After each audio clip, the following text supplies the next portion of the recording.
Welcome to Man Does Tech, where I solve the problems you didn't even know you had. In this video, I will explain how to feel like studying. First, pick one tiny task, like reading just one page or solving a single problem.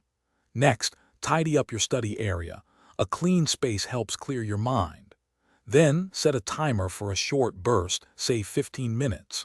This small commitment makes starting much less daunting and helps build momentum for longer sessions.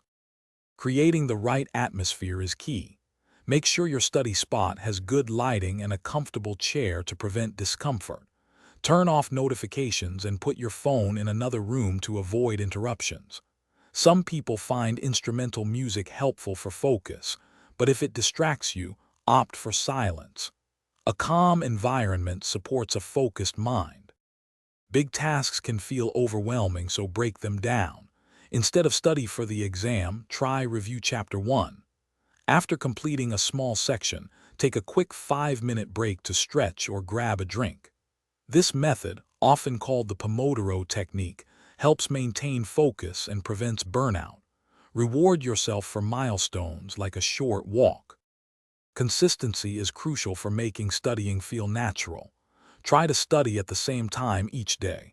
This helps train your brain. At the end of your session, take a moment to appreciate what you accomplished, no matter how small. Remember, taking care of your physical well-being, like getting enough sleep and eating well, directly impacts your mental readiness to study. Thanks for watching. If you found this helpful, don't forget to like and subscribe.